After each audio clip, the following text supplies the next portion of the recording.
Halo, Assalamualaikum warahmatullahi wabarakatuh. Selamat pagi anak-anak.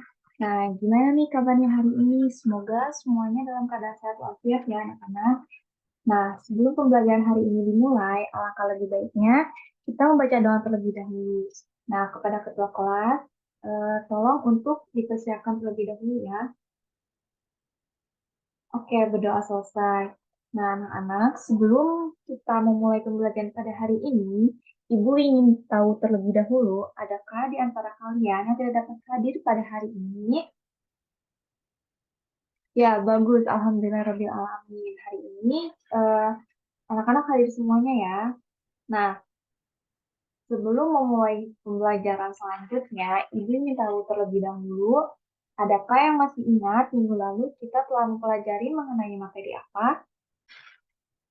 Ya, betul. Minggu lalu kita telah mempelajari materi mengenai konsep tata ruang wilayah. Nah, selanjutnya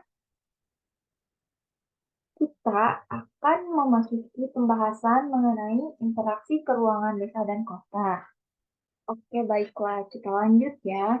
Nah, kita fokus kembali kepada pembahasan awal, yaitu pada hari ini, Ibu akan menjelaskan materi mengenai interaksi keruangan antara desa dan kota.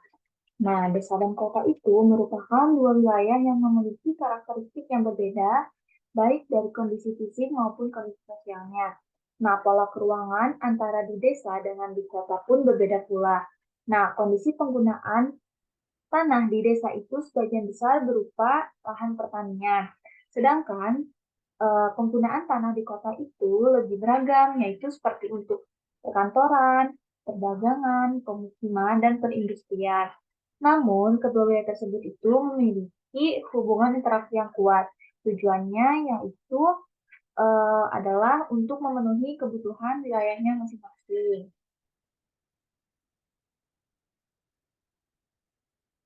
Nah, berdasarkan gambar yang ada pada layar ini, adakah yang bisa mengklasifikasikan mana gambar yang termasuk ke dalam wilayah desa dan mana gambar yang termasuk ke dalam wilayah kota?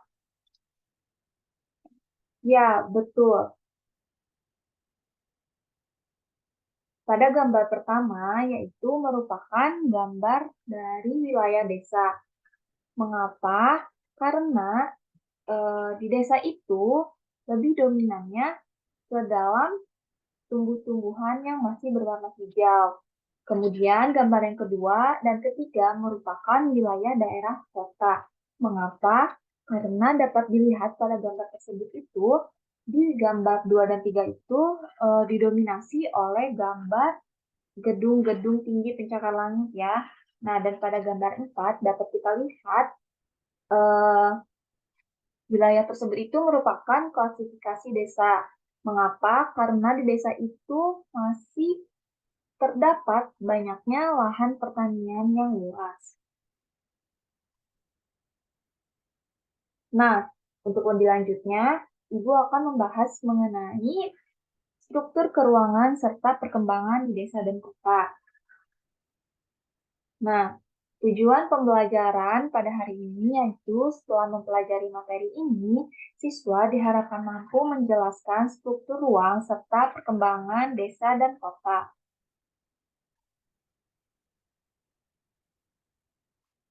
Adapun eh, struktur keuangan serta pengembangan desa dan kota itu yang akan dibahas pertama mengenai pengertian desa dan kota, yang kedua yaitu ciri khas desa dan kota, yang ketiga fungsi desa dan kota, yang keempat struktur keruangan desa dan kota, dan yang kelima yaitu perkembangan desa dan kota. Oke, kita memasuki bahasan yang pertama yaitu mengerti berupa pengertian desa dan kota. Nah, yang pertama yaitu pengertian desa. Nah, istilah desa itu berasal dari bahasa Sanskerta desi yang artinya tanah lahir. Desa itu terbentuk dari kumpulan unit pemukiman kecil yaitu kampung atau dusun.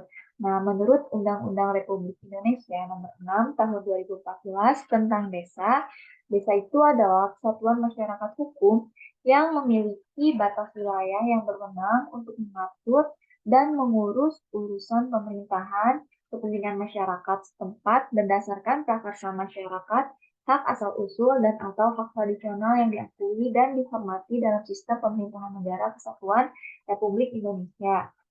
Selanjutnya yaitu mengenai pengertian kota. Menurut Bintarto, kota itu merupakan suatu sistem jaringan kehidupan manusia yang ditandai dengan kepadatan penduduk yang tinggi dan diwarnai dengan strata sosioekonomi yang heterogen dan coraknya itu yang materialistis. Nah, menurut Peraturan Menteri Dalam Negeri Nomor 1 Tahun 2008 tentang Pedoman Perencanaan Kawasan perkotaan ini adalah wilayah yang mempunyai kegiatan utamanya itu bukan pertanian, dengan susunan fungsi kawasannya itu sebagai tempat pemukiman perkotaan, pemusatan dan distribusi pelayanan jasa pemerintahan, pelayanan sosial, dan kegiatan ekonomi. Selanjutnya yaitu kita akan membahas mengenai ciri khas dari desa dan kota. Nah, ciri khas desa yang pertama yaitu perbandingan lahan dengan manusia itu cukup besar. Dapat dilihat seperti gambar yang tadi ya, lahan di desa itu lebih luas dibandingkan dengan manusianya. Lahan di desa itu lebih banyak. Kemudian sektor pertanian atau agraris itu menjadi lapangan kerja yang dominan. Mengapa? Karena lahan yang luas di desa itu dapat dimanfaatkan oleh masyarakat sebagai pertanian. Jadi, mata pencaharian masyarakat desa itu adalah pertanian atau di bidang agraris. Yang ketiga yaitu adanya hubungan yang sangat akrab antar warganya.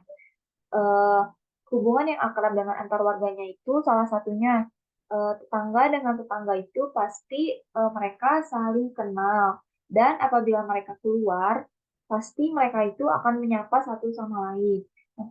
Terakhir yaitu masih berpegang teguh pada tradisi yang berlaku.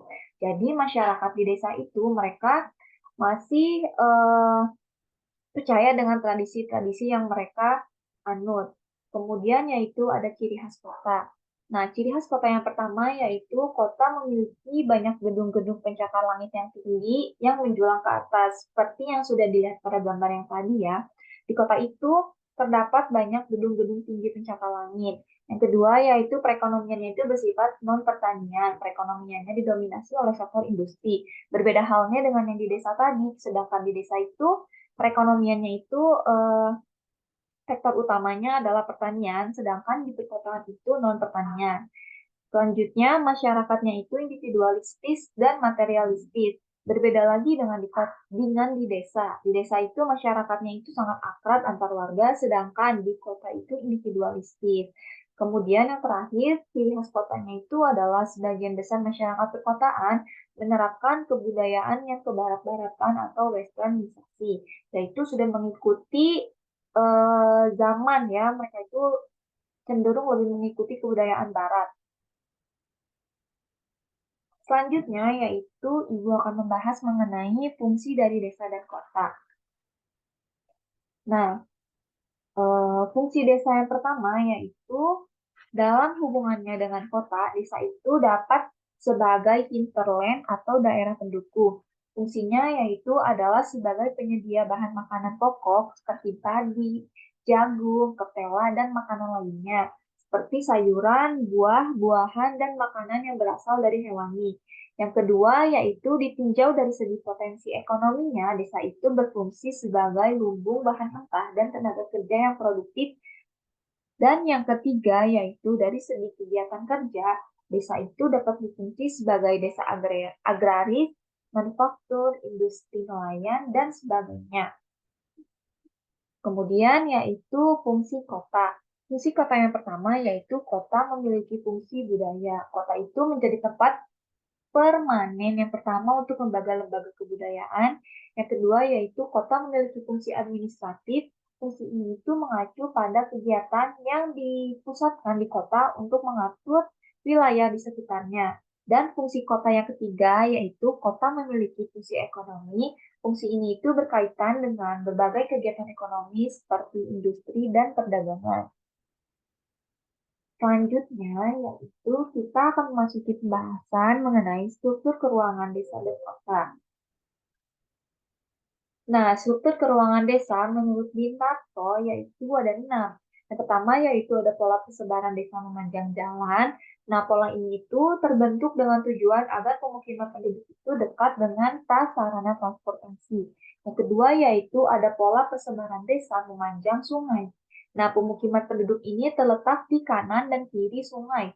Penduduk itu memanfaatkan air sungai untuk berbagai keperluan hidupnya. Yang ketiga yaitu ada pola persebaran desa memanjang pantai. Nah, pola pemukimannya ini mengikuti arah garis pantai. Biasanya desa dengan pola persebaran ini itu merupakan desa nelayan. Yang keempat yaitu ada pola persebaran desa yang memanjang pantai dan sejajar dengan kereta api. Nah, para penduduk ini umumnya bekerja sebagai nelayan dan pedagang. Pola persebaran yang kelima yaitu ada pola persebaran radial. Nah, pola persebaran radial ini dapat ditemukan di daerah gunung api. Nah, pemukiman penduduknya itu biasanya terletak di kanan dan kiri sungai di lereng gunung api, dan pola persebaran yang keenam yaitu adalah pola persebaran desa tersebar. Nah, pola desa tersebar ini dapat ditemukan di daerah dengan tingkat kesuburan yang tidak merata, seperti di pegunungan kapur atau padang pasir. Nah, dapat kita lihat pada gambar yang pertama yaitu, nah di gambar A ini merupakan pola persebaran desa yang memanjang jalan. Gambar B ini merupakan pola persebaran desa memanjang sungai. Nah, yang C merupakan pola persebaran desa radial. Yang D merupakan pola persebaran desa tersebar. Dan yang E merupakan pola persebaran desa yang memanjang pantai. Selanjutnya yaitu mengenai struktur keruangan kota. Nah, teori ini tuh membentuk serangkaian cincin konsentris. Nah, setiap rangkaian cincinnya itu mewakili zona penggunaan lahan perkotaan yang khusus. Yaitu seperti, nah, teori struktur keruangan kota ini yaitu ada teori konsentris yang dikemukakan oleh Ernest W. Burgess.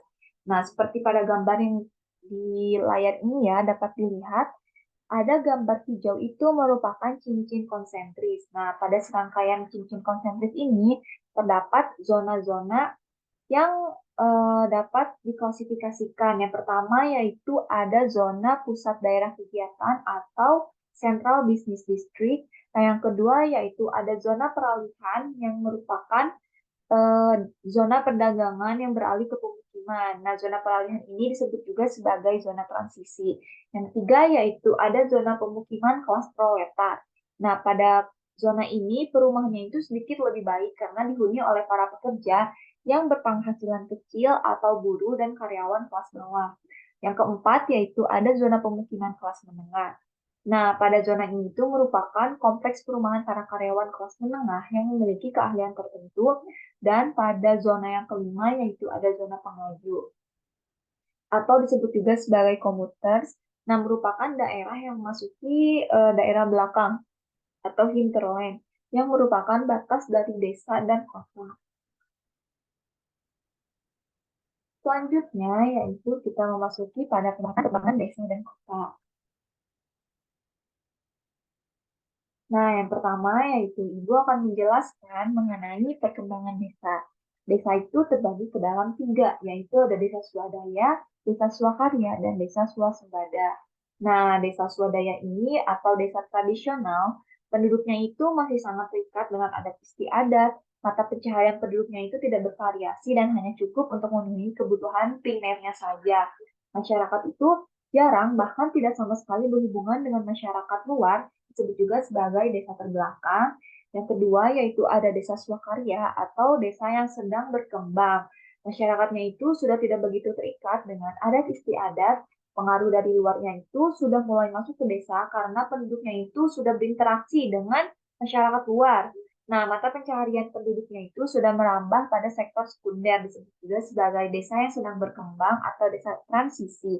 Yang ketiga yaitu ada desa swasembada atau desa yang sudah maju. Masyarakatnya itu sudah mampu memberdayakan dan mengembangkan sumber daya alam dan potensinya itu sesuai dengan kegiatan pembangunan. Mata pencaharian penduduknya itu sudah beraneka ragam pula. Penduduknya itu tidak terikat kuat pada adat istiadat. Nah, lokasi desanya itu umumnya di sekitar ibu kota. Selanjutnya yaitu perkembangan kota yang dikemukakan oleh J.M. Houston. Yang pertama yaitu ada stadium pembentukan inti kota, yang kedua yaitu ada stadium formatif, dan yang ketiga yaitu ada stadium modern. Nah, stadium pembentukan inti kota yang pertama atau disebut dengan nuclear fase, pada tahap ini tuh CBD atau Central Business District itu dibangun. Nah, kota itu masih ada pada tahap pembentukan awal dapat dilihat dari pusat kota-kota tua yang besar. Yang kedua, yaitu ada stadium formatif atau formatif fase. Nah, pada tahap ini, kota itu berkembang seiring dengan perkembangan industri. Perkembangan industri ini berpengaruh terhadap perluasan wilayah yang dimulai dari sekitar jalur transportasi. Dan yang ketiga, yaitu ada stadium modern atau disebut dengan modern fase. Nah, pada tahap ini, terjadi penggabungan antar pusat kegiatan, kota itu pada akhirnya menjadi jauh lebih kompleks, berkembangnya jalur transportasi dan teknologi pun mendorong perkembangan kota sehingga masyarakat tidak lagi harus tinggal di dekat dengan pusat kegiatan ekonomi. Nah, mungkin cukup sekian pembahasan yang dapat Ibu sampaikan. Tetapi sebelum mengakhiri pembelajaran pada hari ini, eh, Ibu ingin memberikan kuis kepada kalian. Silakan anak-anak, kalian membuka website kuisis terlebih dahulu ya. Oke, anak-anak, sudahkah kalian semuanya membuka website dari kuis? Nah, untuk bisa masuk ke kuisisnya itu, kalian bisa memasukkan kode yang ada di depan kalian ya, yaitu 922939. Silahkan untuk join kuisisnya ya.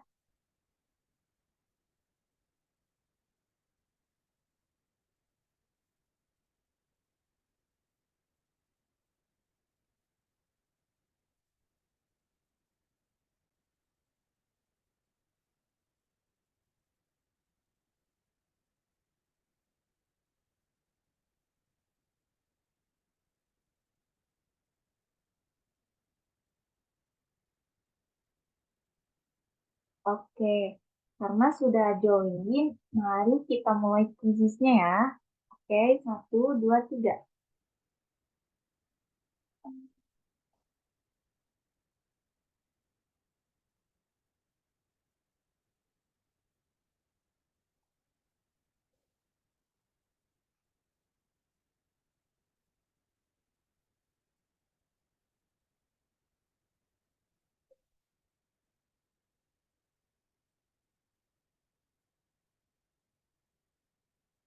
Oke, mungkin cukup sekian ya kuisis pada hari ini. Selamat kepada juara pertama. Ibu harap nanti ilmu yang kalian dapatkan pada hari ini itu dapat bermanfaat bagi kita semuanya. Nah, sebelum menutup pembelajaran pada hari ini, Ibu ingin ada salah satu di antara kalian sebagai perwakilan untuk menyimpulkan pembelajaran pada hari ini. Oke, ya betul. Bagus sekali ya kesimpulannya. Jadi kesimpulan pembelajaran pada hari ini itu adalah desa merupakan kampung atau dusun, sedangkan kota itu merupakan wilayah yang jaringan kehidupan manusianya itu ditandai dengan kepadatan penduduk yang tinggi serta dan lain-lainnya. Nah, Ibu harap pembelajaran pada hari ini itu dapat berguna dan bermanfaat bagi kita semuanya. eh, Akhir kalam, kita membaca Alhamdulillah terlebih dahulu ya anak-anak. Alhamdulillahirrahmanirrahim. Nah, oke, sebagai penutup, Ibu ucapkan terima kasih atas perhatiannya. Wassalamualaikum warahmatullahi wabarakatuh.